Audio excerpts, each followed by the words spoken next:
Dan itu yang kita sampaikan kepada mereka tanpa kita ajari, kilo nak ditiru, enggak usah, mereka lihat aja, oh ibu kayak gitu ya kalau marah, oh bapakku nek marah kayak ngono ya, ada piring terbang, ada meja kursi yang dibanting, wah dia tahu nih, seperti itu. Nah Bapak Ibu, jadi syarat kita bisa mendidik anak dengan ikhlas, dengan lepas, maka inner child itu harus disembuhkan. Karena kalau tidak disembuhkan itu terbawa Bapak Ibu, terbawa tanpa kita sadari. Oke? Caranya menyembuhkan gimana? Nah, caranya menyembuhkan itu yang pertama ya. Pertama, maafkan. Mungkin orang tua kita nggak tahu parenting ya Bu. Dulu ibu bapak kan nggak belajar parenting, taunya ya kayak ngono lah, didik seperti itu. Ya giliran nyabet disabet aja, ini giliran pengen jiwit dijiwit aja, walaupun sebenarnya kita terluka ya Bu ya. Nah, maafkan yang sudah dilakukan yang masa-masa lalu ya Bu ya. Karena kalau tidak maafkan, kita ngasih ngendon di sini perasaan itu akan terbawa dan itu mengganggu kebahagiaan kita ketika kita mendidik anak. Dan itu akan muncul ketika kita mendidik anak tanpa kerasa, akan keluar sama seperti diperlakukan orang tua kita memperlakukan kita. Nah, itu kata psikolog. Kemudian yang kedua Bapak Ibu, ini sebenarnya semacam apa ya namanya, sugesti, tapi insya Allah bagus. Sugestinya gimana? Ibu, bapak, kalau ibu bapak punya luka masa lalu, yang bisa menghilangkan itu siapa Bapak Ibu? Hanya Allah ya. Sesudah kita mengikhlaskan, kita minta ampun sama Allah, minta perlindungan dan tawakal. Kemudian ini yang diajarin Bu Eli Risman. Ini Bapak Ibu, tangan kita sehabis sholat, Ibu bilang, wahai tangan, kamu saya izinkan untuk mendeteksi, detektor itu loh Bu, detektor itu untuk memeriksa sesuatu biasanya ya pakai deteksi gitu ya, untuk menjadi detektor dari tubuh saya apa saja yang berat yang sampai hari ini terbawa dalam rumah tangga saya, sehingga saya sering berantem dengan suami misalnya seperti itu. Silahkan kemudian eluskan ke semua tubuh kita. Kemudian kalau terasa di sini, Bismillah ya Allah, mohon dibuang ini, yang berat-berat itu buang sama jenengan.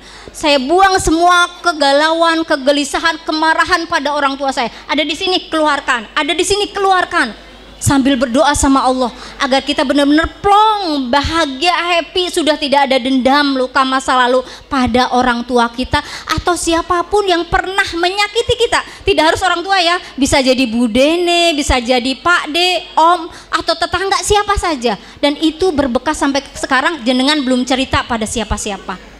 Ada kan ya seperti itu?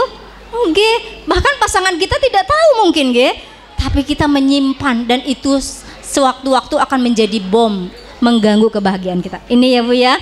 Kemudian yang kedua, Bapak Ibu, kalau sudah kita ikhlaskan, maka terima anak-anak kita itu dengan ikhlas Bapak Ibu. Mau seperti apa itu anak kita, itu Allah kasih pada jenengan, berarti Allah percaya jenengan bisa jadi ibunya, bisa jadi bapaknya. Tidak diberikan pada orang lain. Karena tidak semua orang yang menikah dikaruniai putra. Enggak boten Bu? Iya, ada yang sudah usaha bayi tabung keluar uang ratusan juta tapi tidak berhasil. Jenengan apa bayi tabung? Boten, kalau enggak pakai kontrasepsi sebentar-bentar hamil, enggak boten? Masya Allah, subur banget Artinya ini adalah takdir. Allah menghendaki jenengan jadi ibu anak-anak kita. Maka terima ini dengan ikhlas dan bahagia. Kalau misalnya anak kita masih kecil, dilalah kok hamil lagi, ya sudah, jangan dimarahin bapaknya, lah yang kerja kan bapak ibu ya. Iya, diterima. Kenapa? Karena kalau dari awal penerimaan ini tidak ada dalam rahim kita, masih berupa janin, kita sudah tidak nerima, gaus, engkau capek, engkau segala macam ya. Perasaan-perasaan negatif itu si janin akan merasakan betapa ibunya tidak welcome, tidak nerima gitu. Kemudian lihat bayi yang tidak diinginkan ya, entah karena belum waktunya punya adik misalnya, jenengan nggak siap ya, banyak faktor, atau karena masalah ekonomi dan lain sebagainya, atau nanti nek hamil lagi dimarahin sama mertua misalnya, kan kasusnya macam-macam ya Bu ya. Itu kalau sudah ada perasaan tidak nyaman dan tidak suka, tidak ikhlas dengan kehamilan itu si bayi akan merasakan ketika dia lahir. Mungkin bisa jadi dia akan jadi bayi yang rewel. Bu, putra jenengan pas bayi rewel boten? Alhamdulillah, dia akan jadi bayi yang tidak happy. Kenapa? Karena energi negatif, perasaan negatif itu ditularkan lewat hati ibunya ke anak-anak. Betul banget Bu. Nah makanya Bu, kalau sudah terlanjur ya sudah. Sekarang waktunya kita untuk menerima dengan ikhlas ya, mendidik anak-anak kita ya. Karena judulnya ini adalah sinergi. Masa kalau kerjasama? Oke, kalau kerjasama berarti kita sudah tahu ya bahwa yang kewajiban mendidik anak itu sekolah atau orang tua Bu? Orang tua. Sekolah mau hebat kayak apapun, bayarannya semahal apapun, itu hanya pelengkap. Yang utama adalah di tangan bapak dan ibu. Nah, jadi kalau anak-anak bermasalah jangan salahkan sekolah. Ibu hadir tidak dalam hidupnya? Bapak hadir tidak menemaninya, mendampinginya? Kalau tidak hadir maka itulah yang dipanen. Kalau anak seusia gini kan kita masih mudah ya Bu ya. Ini kan baru kelas 2 ya Bu ya. Anak kelas 2. Anak kelas 2 itu baru tumbuh nggih. Insya Allah fitrahnya masih murni, belum terkontaminasi macam-macam. Nah, padahal tantangan di luar itu luar biasa banyak sekali yang mengalihkan perhatiannya, yang membuat dia tidak khusyuk untuk menjalani hidupnya sebagai hamba Allah. Banyak sekali yang memalingkan. Apa misalnya? Misalnya gadget, ya nggak Bu? Saya mau tanya, Bapak Ibu punya HP semua? Oke, semua punya ya, nggak mungkin nggak punya. Anak kita sudah dibolehkan pegang HP tidak? Sejak umur berapa boleh pegang? Hah? Rata-rata bayi sudah pegang, nggih boten? Kalau kemudian anak ini kecanduan, jangan salahkan anak, karena ibu yang ngajarin mereka dekat dengan HP siapa? Ibunya. Ibu kan nggak mau diganggu pas masak. Yus dek main no game, nggak boten? Iya. Kalau sekarang dia susah banget lepas dari HP, salah siapa? Ibu. Malah nggak enak, ponaan saya punya, tetangganya punya, wis tak tukok kewae. Nah ini kita nggak sabar. Padahal jangan, sebenarnya kalau masih belum Bu ya, jangan kenalkan dengan ini gadget itu, karena kalau sudah kecanduan angel Bu. Kemarin saya ikut parenting ya kelas 5 itu, kita mengundang narasumber, Pak Ali juga ikut ya dari Klaten. Itu betapa HP itu, gadget itu membuat anak-anak itu kehilangan banyak hal positif. Apa? Semangat, kreativitas, karena sudah asik begini, sudah nggak mau tuh, nggak dengar, kadang di sebelah telinganya ibunya teriak, nggak dengar itu Bu, nggak boten. Nah itu Bu, jadi memang menghadapi sekarang ini, tantangan sekarang itu lebih berat, jauh lebih berat daripada kita waktu dulu ya Bu ya. Kita kan nggak kenal HP ya Bu, iya baru kenal sekarang. Nah Bapak Ibu yang saya muliakan, kemudian konsep diri anak. Jadi kita ingin menjadikan anak kita anak istimewa, ya Bu, sepakat? Oke. Kalau ingin anak kita istimewa, maka upaya kita, ikhtiar kita pun nggak boleh recehan ya, harus istimewa. Sepakat? Oke. Kalau seperti itu berarti Bapak Ibu harus meluangkan waktu, interaksi, mendampingi anak lebih banyak. Ya? Sepakat? Oke. Kalau sepakat berarti besok Bapak Ibu mulai cek nih hafalannya yang kemarin lupa, ayo disemak kembali ya Bu. Bisa sempat? Harus disempatkan. Kita semua ingin anak kita istimewa? Iya. Ada yang ingin biasa-biasa saja, nggak usah istimewa. Ya rugi lah Bu. Kita kan ingin anak kita jadi kebanggaan kita besok ya Bu ya. Iya, menuntun kita ke surganya Allah. Masya Allah, sesuatu yang apa ya, membayar semua kelelahan, kepenatan kita, pengorbanan kita. Harus berdarah-darah pun nggak apa-apa kalau anaknya jadi soleh, nggak masalah. Kalau masalah uang aja kecil, jangankan uang ya Bu, nyawa pun misalnya diminta, kita serahkan agar anak-anak kita menjadi anak yang soleh, yang soleha, nggak buatan Bu? Iya, Masya Allah. Kalau mau istimewa maka ikhtiarnya pun harus lebih, nggak boleh hanya sekadarnya, nggak boleh ya Bu. Nah kemudian pulanglah ibu ke rumah. Maksudnya bukan pulang ke rumah, masuk, buka pintu, masuk, pulang, boten. Tidak hanya itu. Maksud saya pulang yang lebih dalam. Artinya pulang masuk ke dalam jiwa anak-anak kita. Anak-anak itu kenapa lebih lekat sama HP? Kenapa coba menurut ibu? Kenapa lebih asik dengan HP daripada dengan kita? HP lebih menyenangkan. Oke, yang pertama. Yang kedua apa Bu? Banyak gamenya. Oke, yang ketiga apa? Yang ketiga karena bapak ibu kurang sabar mendampingi mereka. Setuju? Iya. Coba kalau jenengan ajak, ayo dek kita main pasaran aja, HP-nya disimpan. Sempat nggak? Yuk kita main pasaran. Kamu jadi penjual, ibu beli ya. Anak perempuan.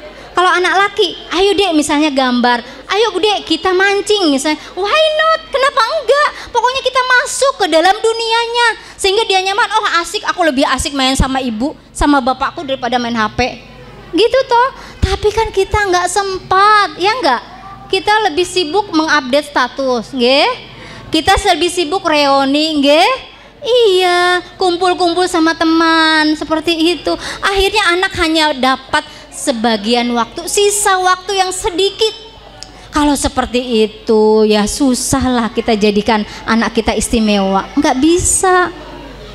Nih saya kasih tahu Bu, kita lihat nanti hasilnya ketika mereka beranjak dewasa. Beranjak dewasa itu berarti masuk usia sekolah SMP, SMA.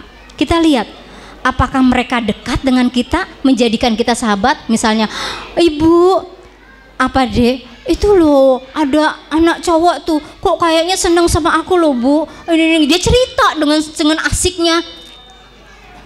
Kalau seperti itu berarti ibu berhasil membangun kedekatan sehingga dia cerita hal-hal yang pribadi kepada ibunya, tidak kepada orang lain. Tapi itu tidak dimulai ujuk-ujuk, dimulai dari usia sekarang. Lah kebanyakan anak itu kalau udah usia dewasa itu nggak asik ngobrol sama ibu, banyak ngomel, banyak nasehatin. Enak sama temanku, nggak boten? Iya, nggak jadi teman. Kenapa? Karena tidak dimulai sejak usia mereka kecil. Ya Bu, jadi nggak bisa ujuk-ujuk itu. Jadi mulai dari sekarang. Jangan jadi kalau bicara sama anak itu isinya jangan cuma nasehat. Kalau nggak nasehat, omelan. Dek, kamu sudah belajar belum? PR-nya sudah digarap belum? Sudah makan belum? Isinya cuma itu. Kalau enggak, kita marahin, nah kamu kok nggak ngerjain PR? Dua itu ya, nasehatin sama ngomelin. Ya, tidak bicara hal-hal yang lebih asik dengan mereka. Tidak dengan dua cara itu. Oh asik loh ngobrol sama ibuku gaul banget deh. Kok ngerti ya ibu ini TikTok segala macam. Wah kita juga perlu ngerti TikTok ya. Anak-anak kita udah tahu TikTok loh Bu, malah bikin konten. Ada yang joget-joget, ada yang segala macam. Wah kita aja nggak ngerti TikTok itu apa. Ya Bu ya, Masya Allah anak-anak sekarang luar biasa. Nah makanya Bapak Ibu, kalau kelekatan itu sudah terbangun, kita akan bilang pada mereka, anakku, kamu itu cantik, kamu itu ganteng, kamu itu berharga, kamu itu kami cintai dengan sungguh-sungguh. Maka kamu, karena kamu sangat berharga, maka kamu harus bisa menghargai dirimu. Dia tahu kalau konsepnya di rumah dia sudah terpenuhi kebutuhan asasinya, dicintai, dihargai, dipeluk, dicium, didengarkan. Maka ketika dia masuk ke dunia sekolah, ada orang nih namanya di sekolah yang sering bully-bully itu kan ada ya Bu. Kan nggak mungkin kita mensterilkan MI orang enek bully-bulian, nggak ada, itu hanya di mimpi. Gak mungkin Bu, wong jenengan aja sering dibully nggih. Iya, namanya dalam hidup itu kan tempat penuh ujian ya. Ujian salah satunya bully. Nah, ketika anak itu dibully, misalnya dibilang, "Aduh, kamu kok gendut amat sih? Kamu kok hitam, nggak ganteng." Biarin, kata ibuku, aku ganteng kok. Nggak ngaruh, dia nggak nangis. "Ibu, katanya aku jelek," gitu. Karena konsep dirinya belum terbangun dari rumah. Tapi kalau sudah terbangun, biar aja orang ngomong gitu, itu berarti sirik. Kata ibu bapakku, aku ganteng kok, aku ini berharga. Nah Bu, Masya Allah, anak seperti itu Bu, insya Allah dia akan menjadi anak yang berani, yang tidak akan mudah baper. Nggak gara-gara nggak lulus ujian nasional terus mau bunuh diri. Ya, dulu kan pernah ya Bu ya? Pernah dengar waktu dulu masa ujian nasional ada anak tidak lulus, apa yang dia lakukan? Jalan pintas bunuh diri. Masya Allah, kok bisa loh mau ujian toh? Oh nggak lulus aja nggak apa-apa kok. Kenapa? Karena ada sesuatu konsep dirinya bahwa aku diterima karena aku lulus ujian. Bukan itu. Tetapi kamu bagaimanapun kamu adalah anak ibu, anak ayah, kamu berharga. Kamu kami cintai, itu yang kita mau bangun Bapak Ibu ya. Nah di surat Al-A'raf sendiri konfirmasi tentang kita bahwa kita adalah seorang hamba sudah sangat jelas di agama kita Bapak Ibu. Oke, monggo kalau sudah dapat silahkan disambi ya Bu ya. Nah artinya Bapak Ibu ini tugas besar kita ya. Jadi sebelum terlambat, karena kalau sudah mereka usia dewasa ikut dandan ini angel Bu. Misalnya mulai tanya-tanya, "Mas, gimana sekolahnya?" "Ibu apa tuh kok kepo, tanya-tanya segala?" Kan gitu. Kalau sudah besar, dia curiga kalau kita mulai ngutak-ngutik, padahal maksudnya kita ingin membangun keakraban ya Bu ya. Karena dia sudah besar, sudah terbentuk mindsetnya bahwa ibu tuh kok nggak asik gitu, seperti itu. Bapakku itu banyak ngatur, seperti itu. Maka ini waktu yang tersisa. Karena cepet banget loh Bu, ini naik kelas 3 ya Bu ya. Sebentar lagi kelas 4 menjelang masa balik. Kalau sudah masa balik Bu, kesananya waduh cepet banget Bu. Kita hanya punya waktu 6 tahun membersamai mereka. Ketika mereka sekolah dasar, dekat dengan mereka. Sesudah itu mereka akan punya dunianya sendiri-sendiri. Ada yang mungkin masuk pondok tidak bersama jenengan, gak boten? Iya, kalau sudah lulus sudah di pondoknya atau masuk SMP dan lain sebagainya, sudah asik dengan komunitasnya. Makanya waktu tersisa ini gunakan sebaik-baiknya untuk membangun konsep diri yang baik buat anak, bahwa anak kita berharga, bahwa kita sangat mencintainya, kita support. Maka karena kamu berharga, jaga sikapmu. Insya Allah kalau konsep dirinya sudah terbangun dengan positif, dengan baik, ibu tidak usah khawatir ketika dia usia kuliah. Anakku ora sholat di kos-kosan. Tidak, ibu akan yakin dia akan sholat karena dia sudah tahu bahwa ibu sangat menghargainya, percaya pada dia. Maka aku tidak boleh menyia-nyiakan kepercayaan ibu bapakku. Seperti itu ibu ya. Nggak sulit, yang penting kita mau berubah ya Bu. Terus belajar dan belajar. Kemudian Bapak Ibu bangun hubungan harmonis dengan pasangan ya Bu. Bapak Ibu, kalau biasanya nih tanya nih saya ibu-ibu nih, suami itu ikut ikut dampingi anak-anak belajar boten? Ikut, alhamdulillah. Jadi kalau mereka sama-sama ikut konsen pada mendidik anak, luar biasa. Tapi kalau ada yang tidak ideal, pokoknya bapaknya mau ngerti nih ngasih duit. Nah ditanya masalah anak, aku pusing, udah mbok urusi wae gitu. Ya Bu ya, ada yang seperti itu ya Bu. Nah kalau seperti itu tetap ibu terima dengan ikhlas dan bangun komunikasi yang baik. Jadi bapak dan ibu harus hadir, karena bapak adalah sosok yang kuat, sosok pemimpin. Ibu adalah sosok yang lemah lembut. Dua-duanya harus hadir biar anak kita sempurna pertumbuhannya. Ya Bu, anak-anak yang alay itu biasanya kehilangan figur bapak dalam hidupnya. Bapaknya nggak gateke atau bapaknya tidak hadir dalam hidupnya, atau kehilangan figur ibu, semuanya tetap tidak baik. Dua-duanya harus hadir, berapapun persentasenya, dua-duanya harus mendampingi mereka selama masa ini ya Bu ya. Mungkin itu ya dari saya. Nanti kapan-kapan kita ngobrol-ngobrol lagi nggih masalah pendidikan anak.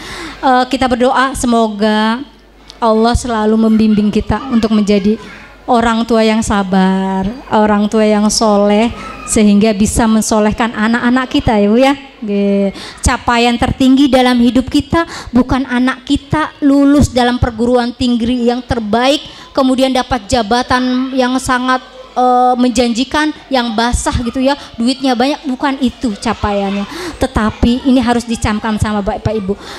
Capaian terbaik ketika anak-anak kita itu taat pada Allah dan Rasulnya. Ibu sudah nyicil surga sebelum surga kalau anak-anak kita seperti itu, insya Allah ya. Besok akan bahagia sekali karena anak-anaknya soleh. Pun anak-anak soleh itu walaupun mungkin rezekinya tidak terlalu banyak, tetap nyeneng ke jenengan daripada anak itu kaya raya ning karena tidak beradab, tidak taat pada Allah, maka tidak tidak ngajeni kita, tidak berbakti pada kita.